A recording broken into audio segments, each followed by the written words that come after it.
Chapter 6. Mary Quite Contrary. I am striving to take into public life what any man gets from his mother. Lady Astor. On the opening day of the York Assizes, the grand jury brought in a true bill against Gerald, Duke of Denver, for murder. Gerald, Duke of Denver, being accordingly produced in the court, the judge affected to discover, what indeed every newspaper in the country had been announcing to the world for the last fortnight, that he, being but a common or garden judge with a plebeian jury, was incompetent to try a peer of the realm. He added, however, that he would make it his business to inform the Lord Chancellor, who also, for the last fortnight, had been secretly calculating the accommodation in the Royal Gallery, and choosing lords to form the Select Committee, of the situation. Order being taken accordingly, the noble prisoner was led away. A day or two later, in the gloom of a London afternoon, Mr. Charles Parker rang the bell of a second-floor flat at number 110A Piccadilly.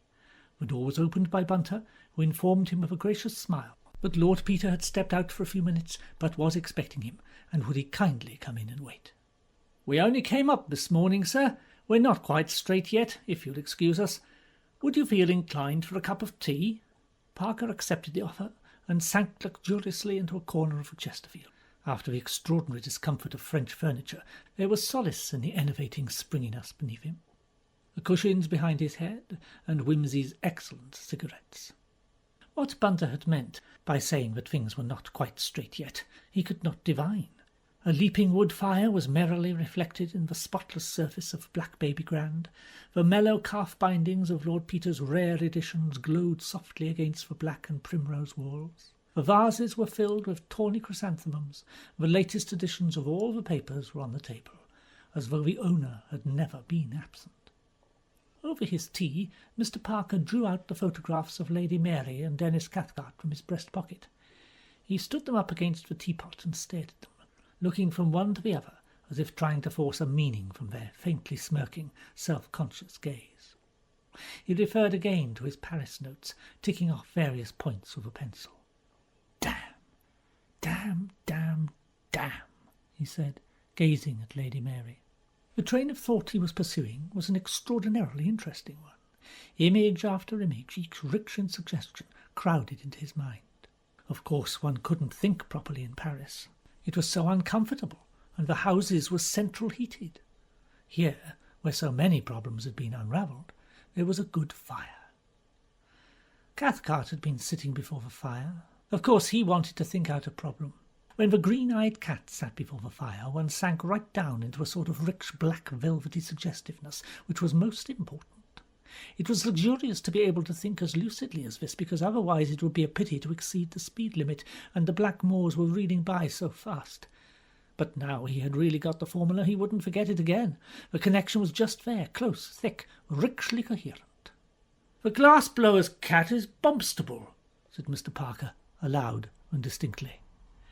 "Well, I'm charmed to hear it," replied Lord Peter with a friendly grin. "Have you been having a good nap, old man?" "What? Yes, I had hold of a most important train of thought then. You've put it out of my head.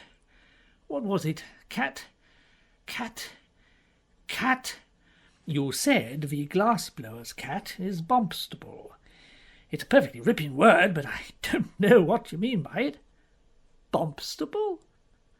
"Well, you may be right. I might have dozed off. But I thought I'd got a clue there to the whole thing. I attached the greatest importance to that phrase. Now I come to think of it, train of thought doesn't quite hold together, but... Oh, what a pity! I thought it was so lucid. Never mind. You're just back? Crossed last night. Any news?" "No." Parker's eyes wandered to the photographs. "I don't believe it, and I'll be damned if I'm going to believe a word of it." "A word of what?" "Of whatever it is." "Well, you'll have to believe it, Charles, as far as it goes." "I don't say." He began filling his pipe with decided little digs of the fingers. "I don't say, dig, but Mary, dig, shot Cathcart, dig, but she has lied, dig, again and again, dig. She knows who did it, dig. She was prepared for it, dig. She's malingering and lying to keep a fellow shielded, dig. And we shall have to make her speak. Here he struck a match and lit the pipe in a series of angry little puffs. "If you can think," said Mr. Parker with some heat, "that that woman had any hand in murdering Cathcart, I don't care what your evidence is, you... Hang it all, Whimsy, she's your own sister." "Gerald is my brother. You don't suppose I'm exactly enjoying this business, do you? But I think we shall get along very much better if we try to keep our tempers." "Yes, I'm awfully sorry. Can't think why I said it. Rotten bad form. I beg your pardon. Best thing we can do is to look the evidence in the face, however ugly, and I don't mind admitting it is some sort of positive gargoyle. My mother turned up at Riddlesdale on Friday, marched upstairs at once and took possession of Mary, while I dropped about in the hall and teased the cat and all that sort of thing, made a general nuisance myself. Presently old Dr. Thorpe called. I went and sat on the chest on the landing. Presently the bell rings and Ellen comes upstairs. Mother and Thorpe pop out and caught her just outside Mary's room, and they jibber-jabbered a bit, and presently Mother came barging down the passage to the bathroom with her heels tapping and her earrings simply dancing with irritation, and I sneaked after them to the bathroom door. But I couldn't see anything because they were blocking the doorway. But I did hear Mother say, 'There now, what did I tell you?' And Ellen said, 'Lawks, your Grace, who'd have thought it?' And my mother said, 'All I can say is, if I had to depend on you people to save me from being murdered with arsenic, or that other stuff with a name like an enemy's—' The Duchess appears to have had Dr. Pritchard's case in mind. Antimony? You know what I mean. I might end being cut up and analysed by Dr. Spilsbury myself.' Old Thorpe tried to look dignified, but Mother ruffled up like a little hen and said, looking beadily at him, 'In my day we called that kind of thing hysterics and naughtiness. We didn't let girls pull the wool over our eyes like that. I suppose you call it a neurosis, or a suppressed desire, or a reflex, and coddle it. You might have let that silly child make herself really ill. You're all perfectly ridiculous, and no more fit to take care of yourselves than a lot of babies. Not that there aren't plenty of poor little things in the slums that look after whole families and show more sense than you lot put together. I'm very angry with Mary advertising herself in this way, and she is not to be pitied. You know, I think there's often a great deal in what one's mother says." "I believe you." "Well, I got hold of Mother afterwards and asked her what it was all about.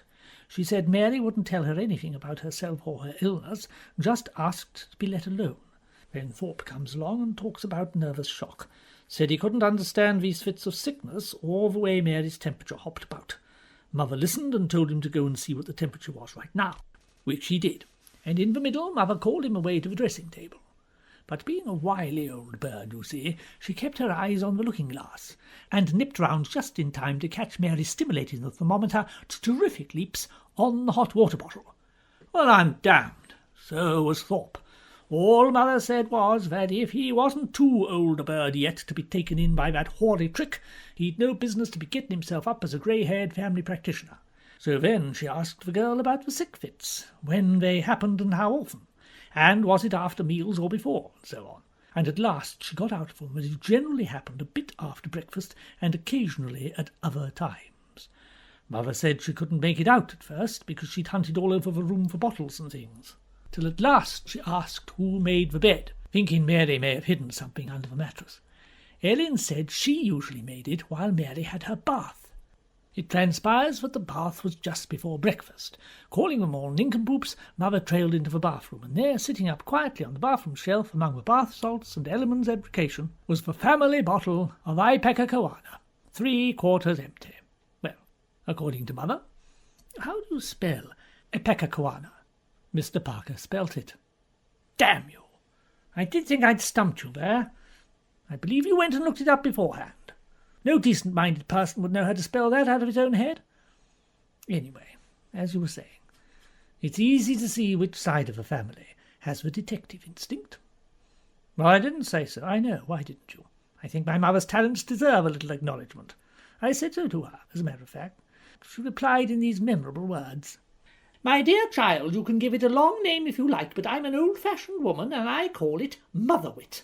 And it's so rare for a man to have it that if he does, you write a book about him and call him Sherlock Holmes.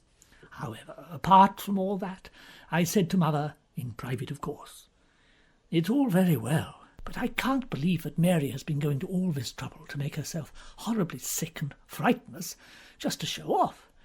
She isn't that sort." Mother looked at me as steady as an owl, and quoted a whole lot of examples of hysteria. "If Mary had listened to me and done something useful instead of that VAD work, which never came to much if you ask me. Not that I have anything against VADs in a general way, but that silly woman Mary worked under was the most terrible snob on God's earth. And there were very much more sensible things which Mary might have really done well, only she was too crazy to get to London. I shall always say it was the fault of that ridiculous club. What could you expect of a place where you ate such horrible food, all packed into an underground cellar painted pink, talking away at the tops of their voices, never any evening dress, only Soviet jumpers and side whiskers? Anyhow, I've told that silly old man what to say about it, and they'll never be able to think of a better explanation for themselves. I think if any of them start getting inquisitive, they'll have Mother down on them like a ton of bricks. What do you really think yourself?" "Well, I haven't come yet to the unpleasantest bit of a lot. I've only just heard it, and it gave me a nasty jar, I have to admit. But yesterday I got a letter from Lubbock, saying he'd like to see me, so I trotted up here and dropped in on him this morning. You remember I sent him a stain off one of Mary's skirts, which Bunter had cut out for me. I'd taken a squint at it myself, didn't like the look of it, so I sent it to Lubbock, and I'm sorry to say he confirms me. It is human blood, Charles, and I'm afraid it's Cathcart's. I've lost the thread of this a bit. Well, the skirt must have got stained the day Cathcart died, as that was the last day on which the party was out on the moors. And if it had been earlier, Ellen would have cleaned it off. Afterwards, Mary strenuously resisted Ellen's efforts to take the skirt away, and made an amateurish effort to clear it up herself with soap. So I think we may conclude that Mary knew the stains were there, and wanted to avoid discovery. She told Ellen the blood was from a grouse, which must have been a deliberate untruth." "Well, perhaps she only said one of the birds must have bled, something like that." "I don't believe that one could get a great patch of human blood on one's clothes like that and not know what it was. She must have knelt right in it. It was 3 or 4 inches across." Parker shook his head dismally and consoled himself by making a note. "Well now, on Wednesday night everybody comes in and dines and goes to bed, except Cathcart, who rushes out and stays out. At 11:50 the gamekeeper, Hardraw, hears a shot, which may very well have been fired in the clearing where the, well, let's call it an accident, took place.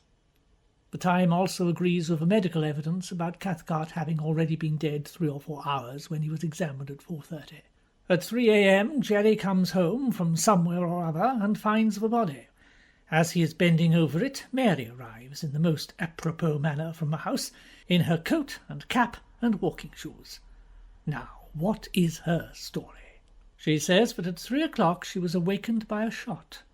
Nobody else heard that shot, and we have the evidence of Mrs. Pettigrew Robinson, who slept in the next room to Mary, with her window open according to immemorial custom, and that she lay broad awake from 2 a.m. till a little after 3 a.m. when the alarm was given, and she heard no shot. According to Mary, the shot was loud enough to waken her on the other side of the building. It's odd, isn't it, that the person already awake should not hear, whereas the person who is asleep does. And it is not loud enough to waken a healthy young sleeper next door. And in any case, if that was the shot that killed Cathcart, he could barely have been dead when my brother found him. And again, in that case, how was there time for him to be carried up from the shrubbery to the conservatory? Oh, we've been all around that. We agreed we couldn't attach any importance to the story of the shot. I'm afraid we've got to attach a great deal of importance to it now. For what does Mary do? Either she thought the shot, there was no shot. I know that, but I'm examining the discrepancies of her story. She said she did not give the alarm because she thought it was probably only poachers. But if it was poachers, it would be absurd to go down and investigate. So she explains that she thought it might be burglars. Now, how does she dress to go and look for burglars? What would you or I have done? I think we would have taken a dressing gown, a stealthy kind of pair of slippers, and perhaps a poker or a stout stick. Not a pair of walking shoes, a coat and a cap, of all things. It was a wet night. My dear chap, if it's burglars you're looking for, you don't expect to go and hunt them round the garden. Your first thought is they're getting into the house. Your idea is to slip down quietly and survey them from the staircase or behind the dining-room door. Fancy a present-day girl who rushes about bareheaded in all weathers, stopping to embellish herself in a cap for a burglar. Damn it all, Charles, it won't wash. She walks straight off to the conservatory and comes upon the corpse exactly as if she knew where to look beforehand. Well, now, she sees Gerald stooping over Cathcart's body. What does she say? Does she ask what's the matter? Does she ask who it is? No, she exclaims, "God, Gerald, you've killed him." And then she says, on second thoughts, "Oh, it's Dennis. What has happened? Has there been an accident?" Does that strike you as natural? No, but it rather suggests to me that it wasn't Cathcart she expected to see there, but somebody else. Does it? Rather sounds to me as if she was pretending not to know. First she says you killed him, then recollecting that she isn't supposed to know who he is, she says, "Why, it's Dennis." But in that case, her first explanation was genuine. She didn't expect to find the dead man. No, you must remember that. The death was a surprise. Well, then Gerald sends Mary up for help. And here's where a little bit of evidence comes in that you picked up and went along with. Do you remember what Mrs. Pettigrew Robinson said to you in the train?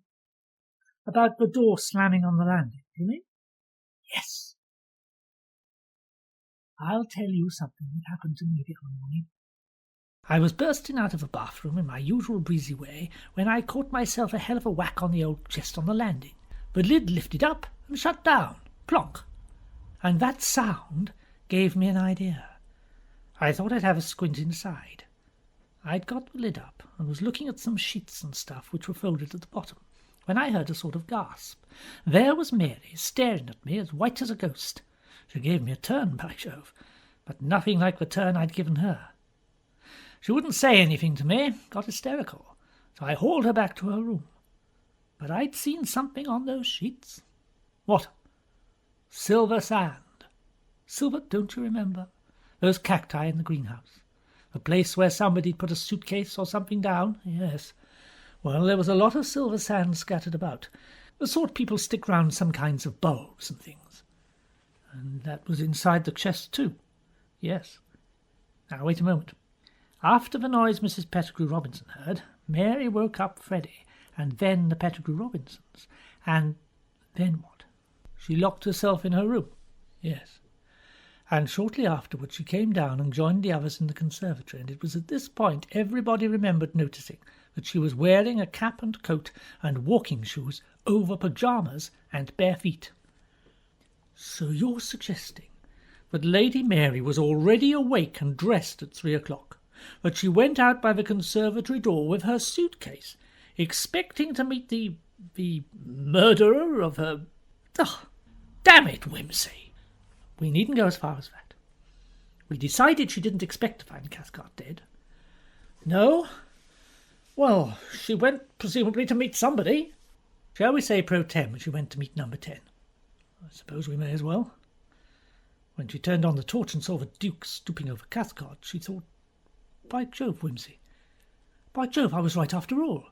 When she said you killed him, she meant number 10. She thought it was number 10's body. Of course! I'm a fool. Yes. Then she said it's Dennis. What has happened? Ah, that's quite clear. And meanwhile, what did she do with the suitcase? Yes, I see it all. When she saw the body wasn't the body of number 10, she realised number 10 must be the murderer. So her game was to prevent everybody knowing that number 10 had been there. So she shoves the suitcase behind the cacti. Then, when she goes upstairs, she pulls it out again and hides it in the oak chest on the landing. She couldn't take it to her room, of course, because if anybody'd heard her come upstairs, it would seem odd that she should run to her room before calling the others. Then she knocked up Arbuthnot and the Pettigrew Robinsons. She'd be in the dark, they'd be flustered, they wouldn't see what she had on, not really. Then she escapes from Mrs. P, runs into her room, takes off her skirt in which she'd knelt by Cathcart, and the rest of her clothes, puts on her pyjamas and the cap, which someone might have noticed, and the coat, which they must have noticed, and the shoes, which had probably left footmarks already. Then she could go down and show herself. Meantime, she'd concocted the burglar story for the coroner's benefit. That's about it. I suppose she was so desperately anxious to throw us off the scent of number 10, it never occurred to her that her story was going to implicate her brother. She realised it at the inquest. Don't you remember how hastily she grasped at the suicide theory?